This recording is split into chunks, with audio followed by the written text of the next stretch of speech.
आपने अपने जान को जोखिम में डाल करके अपने घोड़ों की जान बचाई है। आप बेशक बुज़दिल हो, लेकिन आप ट्रेनिंग के दौरान इतने ज़्यादा बहादुर बन जाओगे, वो काम जिसके बारे में आप नहीं सोच सकते, वो भी काम आप करने के लिए तैयार हो जाओगे साहब। उस रात क्या हुआ कि बहुत ज़्यादा आंधी और तूफ़ान आया।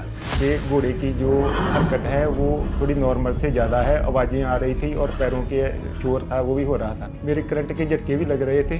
होते हुए मेरे हाथ है वो नीले हो गए, बाजू सुन्न होने शुरू हो गए, लेकिन मैंने कोशिश जारी रखी। मेरे ध्यान में बस ये एक ही चीज़ थी कि घोड़ों को किसी न किसी तरीके से बचा लिया जाए। आपको टीवी में देखते हैं कि जब 26 जनवरी पे प्रेसिडेंट आते हैं तब आप लोग साथ में आते हैं या किसी सेरेमोनियल फंक्शन में देखते हैं। 1773 में शुरू हुई और उसी टाइम वहाँ के राजा थे, राजा चीर सिंह, जिन्होंने रेजिमेंट को 50 वार और घोड़े जो है वो गिफ्ट किए थे। सब इसी 26 जनवरी 2026 को अनाउंस हुआ आपका सेना मेडल गैलेंट्री। हम वो लोग हैं जो लड़ाई के दौरान भी जब हमारे गोली लग जाती है तो कि ए मेरे दुश्मन तेरा शुक्रिया, तेरे बहाने ही सही मेरा खून वतन के काम तो आया।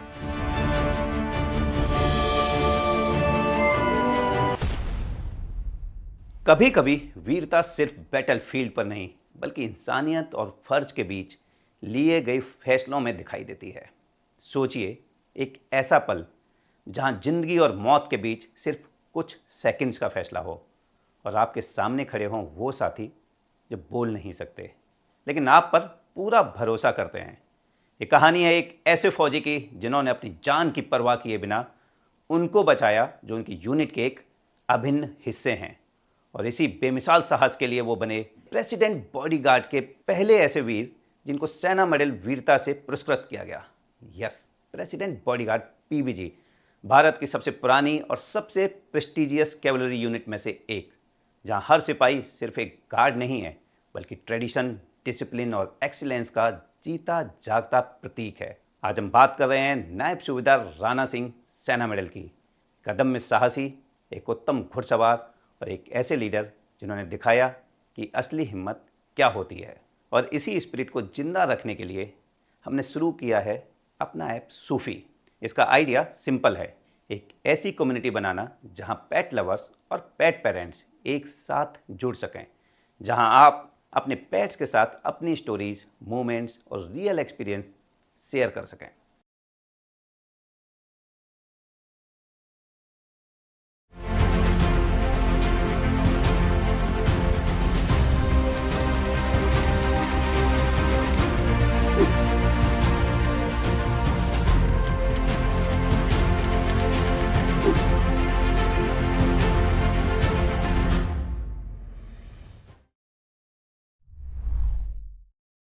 जय हिंद साहब, हमें बहुत खुशी है आज आपको हमारे चैनल पे होस्ट करते हुए साहब।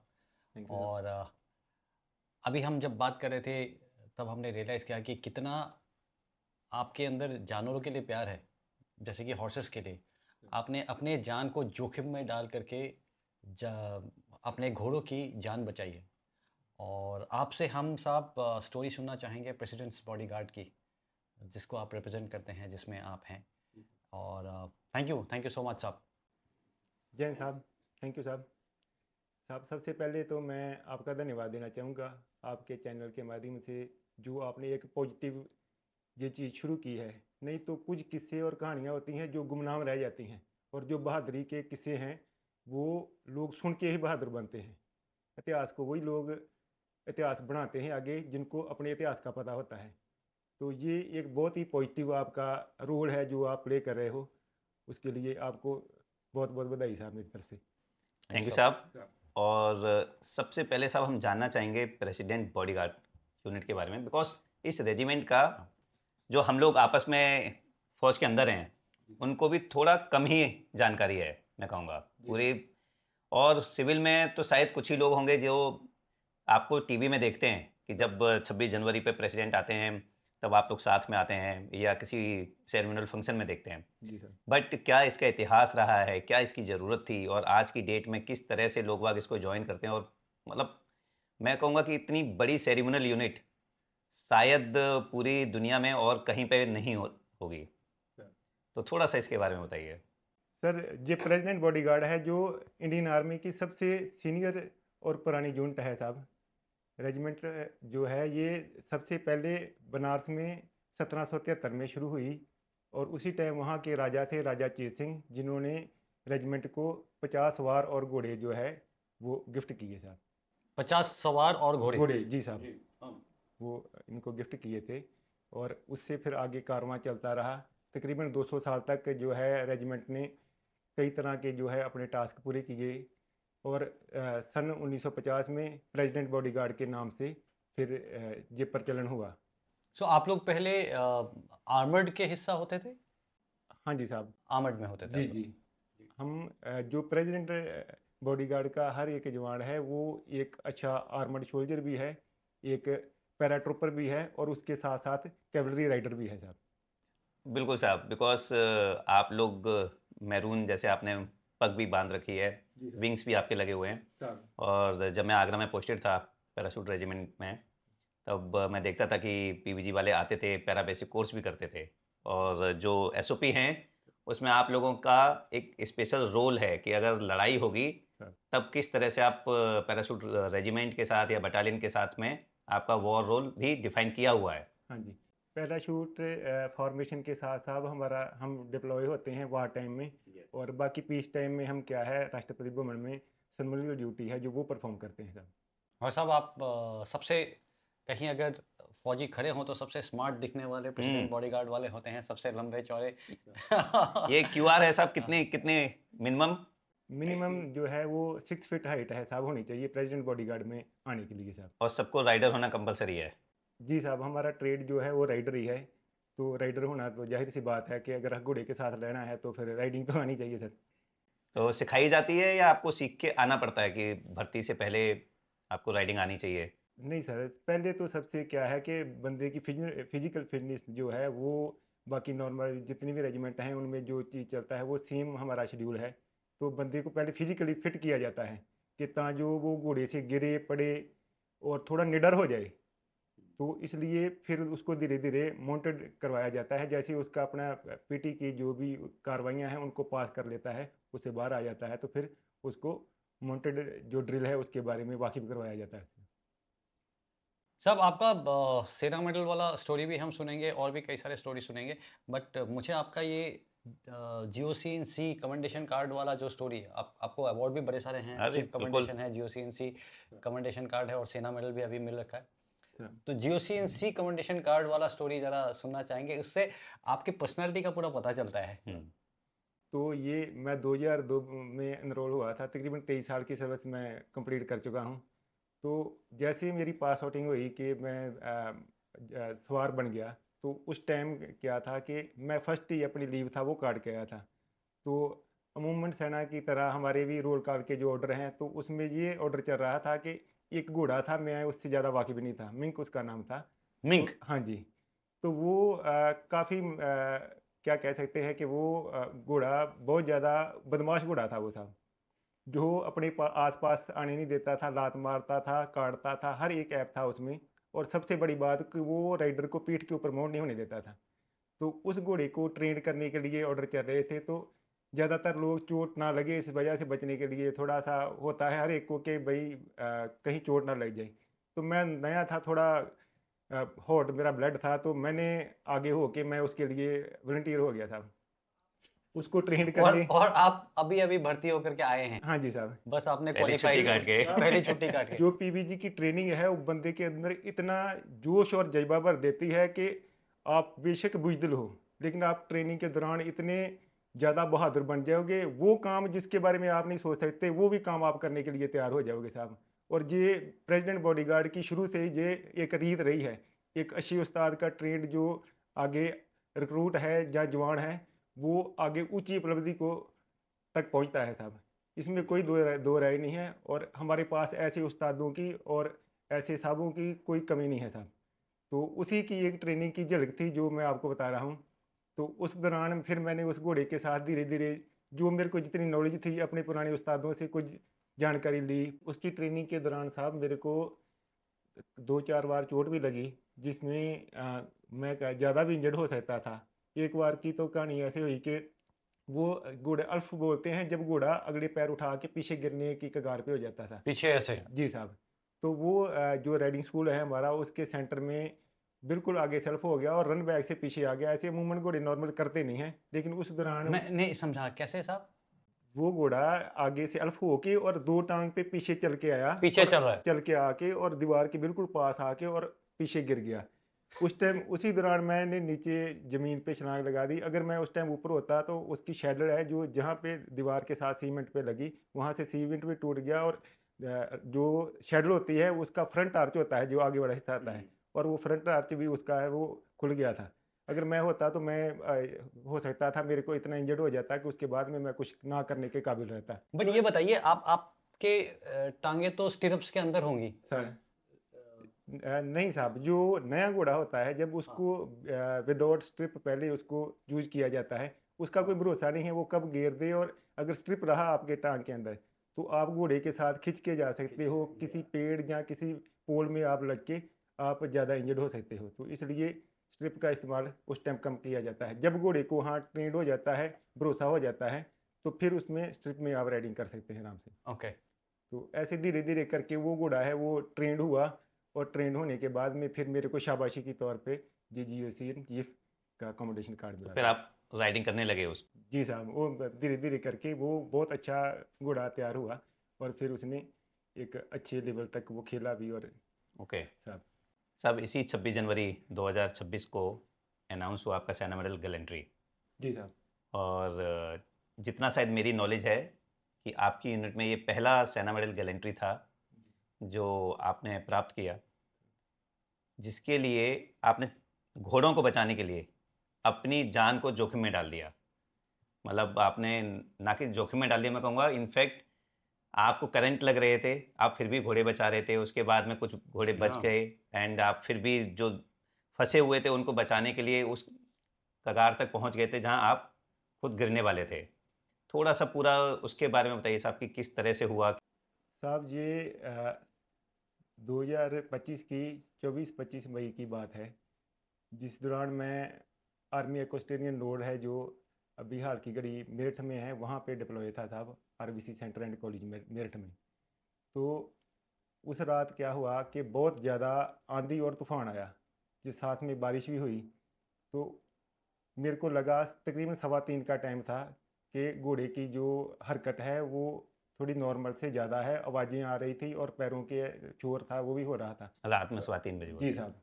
तो मैं अमूमन जल्दी उठता था, तो उस दिन मेरे को एकदम से मैं चौंक के उठा कि घोड़े ऐसा अबनॉर्मल जो है कैसे बिहेवियर अपना दिखा रहे हैं। तो मैं तुरंत उठ के बाहर गया, जैसे तो मैंने देखा कि जो आप घोड़े से कितने दूर रह रहे थे? मेरा जो साहब जिस जगह मैं रह रहा था तकरीबन 10 मीटर दूर था। तो ओके। हाँ जी, तो मेरे को तो आप लोग इसलिए टेंट में रह रहे थे या आपके एकोमोडेशन थे या कैसे था? टेंट था साहब, बाहर टेंट लगा हुआ था, उसी में रह रहे थे। और घोड़े भी सामने पैडिक बना रखते हैं, जैसे कि खुले में घोड़े को कोई परेशानी ना हो, हवा पास होती रहे। तो उस तरीके से उनका वो कर रखा था अरेंजमेंट, कंफर्टेबल था। बेडिंग वगैरह जो नीचे होती है लेटने करने के लिए वो सब लगा रखा था। तो वो जो शेड बना रखा था वो बिल्कुल फेंसिंग के थोड़ा साथ था, और उसी फेंसिंग के ऊपर एक वायर है जो वो उसके साथ टच हो गई, वो शायद हवा से या आंधी से वो टूट गई थी। तो उसके कारण पूरे जो पैडिक पोल थे। बिजली की तार। जी साहब, वो पैडिक पोल थे जो उसमें करंट आ गया। तो वो मैंने एकदम से जाके देखा, और कोई भी रीजन हो नहीं सकता, तो पोल को हाथ लगा के देखा, तो उसमें मेरे को करंट का झटका लगा। मैंने उसी टाइम बिना समय गवाए घोड़ों के पोल है वो निकालने शुरू किए, घोड़ों को रिलीज किया वहां से कि घोड़ों के पोल मतलब जिससे घोड़े फंसे हुए थे, हाँ जी, जिस पैडक के अंदर है उसके आगे लोहे का पोल ताकि लगाते हैं, घोड़ा या निकल ना जाए। लकड़ी का लगाते हैं कि घोड़ा अपना कंफर्टेबल अंदर खड़ा रहे एक निर्धारित जगह में। उसमें बाहर जाएगा तो कहीं चोट खाड़ेगा, तो वहाँ पे घोड़े कंफर्टेबली अपना लेट लेते हैं, रेस्ट कर लेते हैं। तो वो निकालने शुरू किए। जैसे ही मैंने पोलों को हाथ डाल रहा था, मेरे करंट के झटके भी लग रहे थे। मेरी अपनी आप खुद खुद आवाज़ें हैं जो मेरे अंदर से निकल रही थी। उसके होते हुए मेरे हाथ है वो नीले हो गए, बाजू सुन्न होने शुरू हो गए, लेकिन मैंने कोशिश जारी रखी। मेरे ध्यान में बस ये एक ही चीज़ थी कि घोड़ों को किसी ना किसी तरीके से बचा लिया जाए। मेरी आंखों की रोशनी भी काफ़ी देर तक है वो कम हो गई। मेरे को ऐसे लगा कि जैसे कुछ कुछ फुलझड़ी है वो आंखों के सामने मेरे जल रही है। और जो पहले 4 घोड़े थे उनको तो रिलीज़ कर दिया और वो बच गए। और अगले जो 2 घोड़े थे जो लास्ट में पहुँचे, वहाँ तक जाते-जाते वो घोड़े, उनमें से कुछ घोड़े थे जो वो गिर गए ज़मीन के ऊपर। फिर थोड़ी देर में मेरे को आभास हुआ कि अभी करंट चला गया है उसमें, शायद पीछे से मेन जो स्विच था वो कट हो गया था। तो फिर मैंने उनको मुंह से रिवाइव भी किया उनको। जैसे वो सीपीआर देने की कोशिश करते हैं। सीपीआर देते हैं, ऐसे सीपीआर भी देने की कोशिश की, लेकिन किस्मत उन घोड़ों की ठीक नहीं थी या मेरी सोच लो कि ठीक नहीं थी, तो वो घोड़े खत्म कर हो गए। उस चीज़ का मेरे को हमेशा ज़िंदगी में दुख रहेगा। वो घोड़े मेरे खुद के घोड़े थे, जो मेरे को रेजिमेंट डेडिकेट घोड़े थे मेरे, और उनसे उन पे मैं एशियन गेम की तैयारी कर रहा था। अगर मेरी कोशिश से 4 घोड़े बच गए तो वो एक पीबीजी की ट्रेनिंग है, जिसमें मैं निडर हो के अपनी जान की परवाह ना किए बगैर उसमें उनको बचा पाया साहब। तो ये एक बड़ी चीज़ है जो घोड़ों के साथ रहते, वो जो दलेरी है वो भी घोड़ों की ही कहीं ना कहीं देन है, जो है कि अगर आप घोड़े पे राइड कर रहे हो ऊंची नीची जगह पे जंप्स के ऊपर, तो आपको जाहिर सी बात है कि आप दलेर हो।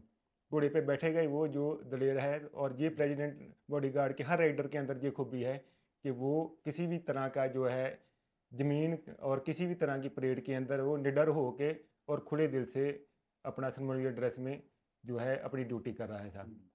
ये जो 2 घोड़े ख़त्म हो गए, उनके बारे में कुछ बता सकते हैं आप?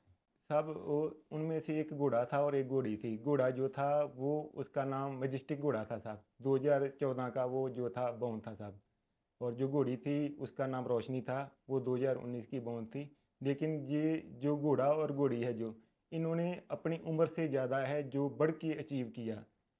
अमूमन घोड़ा जो है वो तकरीबन 3 से 4 साल में उस लेवल तक पहुंचता है जितने में वो 2019 की जो घोड़ी थी वो एक ही साल में जो उसने अचीव कर लिया। उस लेवल तक वो खेल गई, 1 स्टार तक वो अच्छा खेली और वहाँ तक उसने मेडल भी अर्जित किए। और जो मैजेस्टिक घोड़ा था वो एक 30 की हाइट तक है, वो इंडिविजुअल नंबरों में आया और उसने बहुत बेहतरीन अपनी कारगुजारी दिखाई। हालांकि वो थोड़ा सा तेज मिजाजी घोड़ा था, लेकिन फिर भी उसने अपना काम बखूबी निभाया। और वो उनके साथ यही वजह है कि मेरे साथ उनकी ज़्यादा अटैचमेंट थी।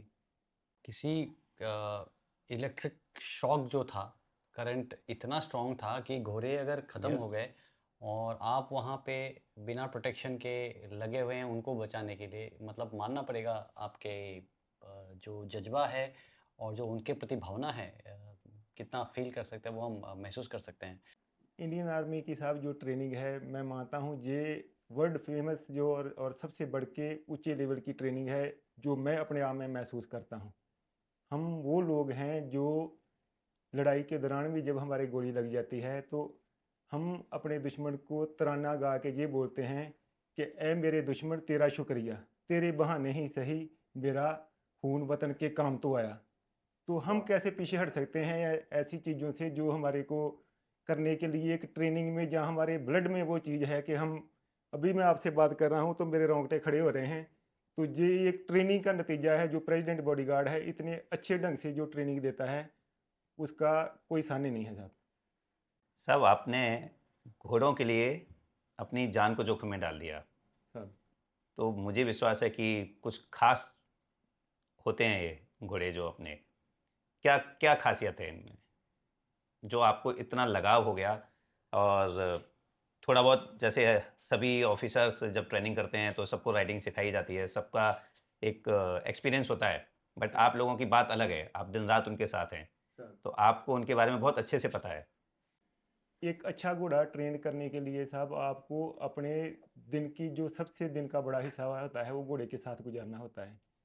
तो ऐसा ही हमारा है, सुबह से लेकर शाम तक की जो दिनचर्या है वो पूरी घोड़ों के कहीं ना कहीं किसी ना किसी तरीके से घोड़ों के आसपास की है। और वो घोड़ा जिसके ऊपर आप ट्रेंड कर रहे हो और वो आप वेल ट्रेंड हो के और अच्छे लेवल तक जाता है, चाहे वो गेम हो या चाहे वो परेड है, तो उस घोड़े से जाहिर सी बात है कि अपने को अटैचमेंट होएगी होएगी। जो बात आपकी मानेगा, चाहे घर में बच्चा ही है तो उससे हमेशा माँ बाप का ज़्यादा स्नेह होता है। तो यही है वजह के राइडरों का जो घोड़ों के साथ है बहुत अच्छे से जो एक अच्छा बर्ताव है, और दुख सुख के बागी हैं एकदम। हमारा जो घोड़ा है वो एक घोड़ा ही नहीं है, वो एक तौर पे एक बॉडी गार्ड है एक तरह का, जिनकी वजह से हम यहाँ पे हैं। सब अभी हम आपसे बात कर रहे थे तो आपने बताया था कि बहुत कुछ है हमें जो घोड़े से सीखने के लिए है, जी साहब। बहुत कुछ सीख सकते हैं हम। साहब तो क्या-क्या सीख सकते हैं? घोड़ा साहब सबसे बड़ी चीज़ है, घोड़ा खुद निडर होता है और जो खुद निडर है उसकी अगर आप दोस्त हो तो जाहिर सी बात है कि आप भी निडर हो जाओगे। तो सबसे बड़ी बात है जो दिलेरी है, घोड़े के ऊपर बैठ के बंदा महसूस करता है। अगर घोड़ा 5 फीट का घोड़ा है आपका ऊंचा, तो आप ऊपर उसके बैठ के जब आपकी आंखें 8 फुट ऊपर जाती हैं ज़मीन से, तो आप प्राउड महसूस करोगे इस चीज़ का। दूसरा, घोड़े पे एक डर, सहम, दिलेरी और समझदारी, ये सारी चीज़ें हैं वो आपको इस्तेमाल करनी पड़ेंगी। नहीं तो अगर नया रिमोट घोड़ा आप ट्रेंड कर रहे हो तो उसमें वो घोड़ा भी चोट खा सकता है, आप खुद भी खा सकते हो। एक चीज़ ये भी है कि अगर आपके साथ जो घोड़े राइड कर रहे हैं, आपको वो एक साथ इकट्ठे टीम वर्क के लिए आपको है वो आगे आ, आकर्षित कर रहे हैं उस चीज़ के लिए जी। कि मिल के ये कैसे काम करना है। अभी परेड में आपने देखा होगा कि आरडी परेड में चार चार घोड़ों की सेक्शन सेक्शन चलती है आगे, और हर एक घोड़े का बराबर डिस्टेंस, बराबर उठते हुए कदम, और बिल्कुल ड्रेसिंग के साथ वो जो है एक फॉर्मेशन में चलते हैं। तो ये एक टीम वर्क है घोड़ों का भी। घोड़े इतने समझदार है कि अगर आप उनको ट्रेन करते हो, एक कमांड दे रहे हो, तो आपकी वर्ड ऑफ कमांड के ऊपर वो काम करना शुरू कर देते हैं। और उनको पता है कि कौन सी वर्ड ऑफ कमांड है, कहाँ पे ट्रॉट बोला गया है तो ट्रॉट होना है, कहाँ पे वॉक बोला गया है तो वॉक होना है, कहाँ पे होल्ट बोला गया है तो आपने होल्ट होना है। और प्रेसिडेंट बॉडीगार्ड के घोड़े हैं, उनकी ट्रेनिंग है बहुत अच्छे से की जाती है और बहुत ही स्टीक ट्रेनिंग की जाती है, क्योंकि आरडी परेड में आपको दुनिया देख रही है, तो आपने जी। उस समय आपका घोड़ा और आपके पास गलती की गुंजाइश नहीं है। आपके टर्नआउट के तौर से, आपके बिहेवियर के तौर से, आपकी बॉडी लैंग्वेज के तौर से, और वो सेम चीज़ है जो वो घोड़ों में भी बिल्ड कर रहे हैं हम किसी ना किसी तरीके से। तो वो घोड़े धीरे धीरे करके, हम जब घोड़ा ट्रेन करते हैं तो उसको हर तरह की ट्रेनिंग देते हैं, व्हीकल की ट्रेनिंग देते हैं, गन फायर की ट्रेनिंग देते हैं, भीड़ भड़के वाले इलाके से निकलने की ट्रेनिंग देते हैं, रंगबाद की ज़मीन कलर की हम ट्रेनिंग देते हैं। तो इसलिए पीवीजी का जो घोड़ा है उसको बहुत लंबी ट्रेनिंग और लंबे परिश्रम के बाद में तैयार किया जाता है। कितना कितना टाइम लग जाता है साहब एक घोड़े को, सपोज करिए कि शुरुआत से लेके ट्रेन करने में कि वो आरडी परेड में या किसी गेम में हिस्सा ले सके, लगभग कितना ट्रेनिंग का टाइम लग जाता है? नॉर्मली सर आपको 2 से 3 साल एक घोड़ा ट्रेन करने में लगेंगे, और उस पे डिपेंड करता है कि आप खुद कितना घोड़े को समझ रहे हैं और घोड़ा आपकी बात को कितना सीरियसली समझ रहा है। अगर आप अच्छे राइडर हो और आपको अच्छा घोड़ा मिल गया तो हो सकता है आप 1 साल में उस घोड़े को एक अच्छे लेवल तक ले जाए। और अगर कई बार आदमी जैसे है, कोई थोड़ा सा शार्क माइंड का होता है और कोई थोड़ा सा ढीला होता है, तो ऐसे ही घोड़ों का भी ऐसे बिहेवियर है। जो इस टाइप से जो थोड़ा सा तेज होगा वो थोड़ा जल्दी उस चीज़ को अडॉप्ट कर लेगा, और जो थोड़ा ढीला होगा वो हो सकता है थोड़ा ज़्यादा लंबा टाइम ले जाए। तो ये सब घोड़े की मानसिकता के ऊपर ये चीज़ डिपेंड है कि वो कैसा है और उसको उसका राइडर कैसा है। राइडर तकरीबन पीवीजी का राइडर जो है एक अच्छा राइडर है। सब घोड़े कभी हमारी तरह बदमाश मिलते हैं? खुरापाती, बिल्कुल साहब। मकड़ा, हैं? एकेडमी में तो बहुत मिले हैं मुझे। घोड़े को क्या है सर, उनको उनको एकेडमी तो नहीं भेज देते हैं। घोड़े को हम मगरा नहीं कह सकते सर, घोड़े को हम ढीला कह सकते हैं। हाँ। क्योंकि अगर ढीला घोड़ा है तो भी वो कदम से कदम मिला के आरडी परेड में एक फॉर्मेशन में साथ चलना ही पड़ेगा, और जो तेज है उसको भी रुक के उस जगह पे चलना पड़ेगा। तो ट्रेनिंग से हर एक चीज़ संभव है। हाँ। बट जैसे बदमाशी कैसे बदमाशी करता है? कैसे करते हैं? बिल्कुल। बदमाशी साहब, घोड़े जब खास करके रिमोट घोड़े आते हैं, नए घोड़े होते हैं, तो वो भागना, बक मारना, अपने बिट को ना मानना, जो मुंह में घोड़े के बिट होता है उसको, क्योंकि उसको ज्ञान नहीं है उस चीज़ का, उसको ईड का ज्ञान नहीं है, जो आप मददें दे रहे हो अपनी टांगों से, अपनी बॉडी लैंग्वेज से, उसको उस चीज़ का ज्ञान नहीं है, क्योंकि वो अभी बच्चा है। तो धीरे धीरे करके उस चीज़ की नॉलेज उसको ट्रेनिंग के जरिए दी जाती है। तो वो उसको ज़्यादा लगी अगर आपकी टांग, तो भी वो क्या है अपनी चंचलपन दिखाएगा, कूदेगा, भागेगा, बिट को एक्सेप्ट नहीं करेगा, आपको गिरेगा। ऐसे कई इंसिडेंट होते हैं। घोड़ा ट्रेन करना जो है वो आसान बात नहीं है, लेकिन हाँ, अगर आसान आप होता तो हम भी कर रहे होते। अगर आप जानते हो तो फिर वो मेरे ख्याल से मुश्किल भी नहीं है साहब। बट मेरे एक उस्ताद थे साहब एकेडमी में, तो वो बताते थे कि जब आप घोड़े के ऊपर बैठते हो तो बैठते ही घोड़ा पहचान जाता है कि राइडर कैसा है। बिल्कुल साहब। आप मानो कि घोड़े के अंदर एक ऐसा सेंसर है कि आपने घोड़े को एक भी कदम नहीं चलाया, लेकिन आप घोड़े के ऊपर बैठ गए, तो घोड़ा क्या है आपको पूरे के पूरे को स्कैन कर लेगा। तो और वो लेके भाग जाता था। जो बदमाश घोड़ा है उसको अगर ढीला राइडर मिल गया तो समझो कि वो गया काम से। तो वो गिरने के चांस हैं ही हैं साहब उसमें। और अगर राइडर अच्छा है तो वो घोड़ा समझ लेगा कि ये अच्छा राइडर है, तो वो बदमाशी की वैसे ही गुंजाइश कम हो जाती है, वो नहीं कर पाएगा। और करेगा भी तो एक लिमिट में करेगा, अगर ज़्यादा होगी तो ये मेरे को ज़्यादा रगड़ेगा, वो ये सोचेगा। काफ़ी तेज होते हैं। जी साहब, घोड़े बहुत ज़्यादा हमारे से आगे सोचते हैं घोड़े। और अगर आप गेम कर रहे हैं तो आपको आपका मनोबल जो है वो घोड़े के आगे चलना चाहिए। साहब कोई इंसिडेंट हुआ होगा जब आप सबसे गिरे तो होंगे ही। सबसे बुरी तरह से कब गिरे? साहब ये 2016 की बात है, सीसीआई इवेंट चल रहा था। सीसीआई क्या है? क्रॉस कंट्री इंटरनेशनल साहब। ओके। ये मेरठ में की बात है। तो उस टाइम 2 स्टार में मेरे पास एक वैलियंट घोड़ा होता था। तो वो बहुत ज़्यादा तेज मिजाज घोड़ा था साहब। तो वो जहाँ पे जंप थे, नंबर 2 ही जंप था।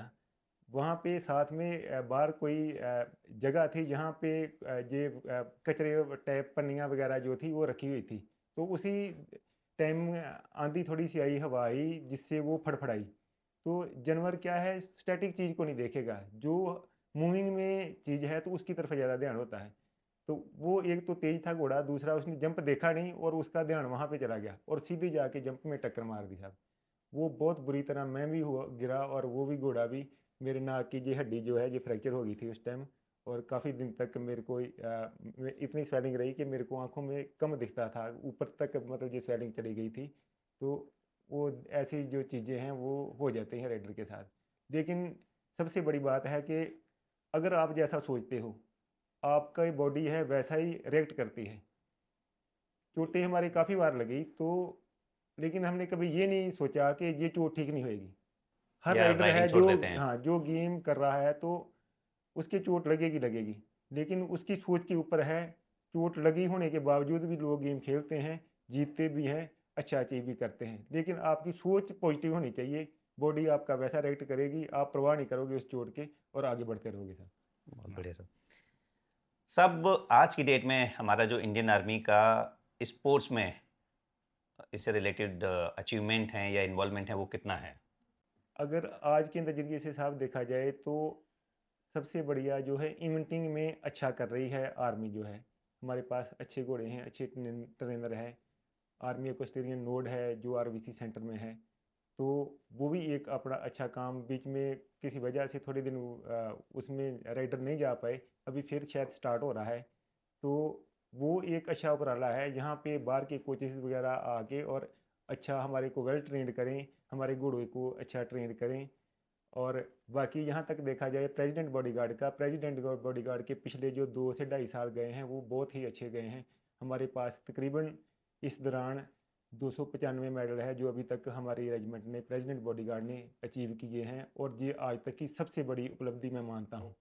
वाह, बहुत बढ़िया सर। बहुत बढ़िया। थैंक यू सो मच साहब। बहुत ही अच्छा लगा हमें आपसे बात करके और प्रेसिडेंट बॉडीगार्ड के बारे में और आपके घुड़सवारी के लिए जो प्रेम है उसको देख करके साहब। बहुत बहुत धन्यवाद और हमारे गुड विशेस और सल्यूटेशंस आपके पूरे पीवीजी के लिए। बहुत अच्छा काम कर रहे हैं आप लोग। Thank you. थैंक यू साहब। मैं जाते जाते साहब 2 शब्द बोलना चाहूँगा। जैसे घोड़े ख़त्म हुए तो मेरे को दुख बहुत हुआ है, लेकिन उस टाइम जो मेरा पीवीजी परिवार है उसने बहुत ही मेरा साथ दिया। उसके लिए मैं शायद उनका एहसान मैं ज़िंदगी भर नहीं भूल पाऊँगा। और ना, और सबसे स्पेशली जो घोड़े हैं, घोड़ों का मैं ऋणी रहूँगा पूरी ज़िंदगी। क्योंकि जानवर कभी अपना जो है एहसान छोड़ता नहीं है। वो घोड़े बेशक चले गए लेकिन वो जाते जाते फिर भी मेरे को जो है ये अचीवमेंट देंगे, तो ये बड़ी बात है। और ये अचीवमेंट मेरी नहीं है खाली, ये पूरी प्रेजेंट बॉडीगार्ड की और पूरी इंडियन आर्मी की जो अपनी ड्यूटी को ईमानदारी से कर रहे हैं जो लोग, उन सब की अचीवमेंट है। और जो दुख होता है, दुख साहस से बड़ा नहीं होता, हारा वो जो लड़ा नहीं होता। तो मैं मानता हूँ कि किसी भी आदमी को किसी भी साइड से अगर दुख है तो वो उससे लड़े, बिना लड़े सरेंडर कर देना ये कोई बहुत बहादुरी का काम नहीं है। और इंडियन आर्मी के अंदर ये वाला मादा है जो पॉजिटिव इस चीज़ को लेके, और कितना भी अपने घर में परेशानी हो, परिवार में हो, खुद परेशान हो, लेकिन वो कभी भी आर्मी के टास्क भूलता नहीं, उसको लेके आगे बढ़ता रहता है। और यही हमारे को ट्रेनिंग में सिखाया जाता है। और इनसे अपने को कभी पीछे नहीं हटना चाहिए, आगे बढ़ते रहना चाहिए। दिक्कतें आएंगी, परेशानी आएंगी, इसको साइड में करना चाहिए और आदमी को हमेशा पॉजिटिव थिंकिंग के साथ आगे बढ़ना चाहिए सर। बहुत ही बढ़िया साहब। एंड इनफैक्ट मैं कहूँगा कि बहुत ही अच्छा मैसेज है जो सारे व्यूअर्स के लिए भी है, बहुत सारी चीज़ें हैं इसमें सीखने के लिए। और हम लोगों को पूरा विश्वास है कि आपकी यूनिट और आप इसी तरह से आगे दिन दूनी रात चौगनी तरक्की करते रहेंगे। एंड थैंक यू साहब, जय हिंद साहब। थैंक यू साहब, जय हिंद साहब।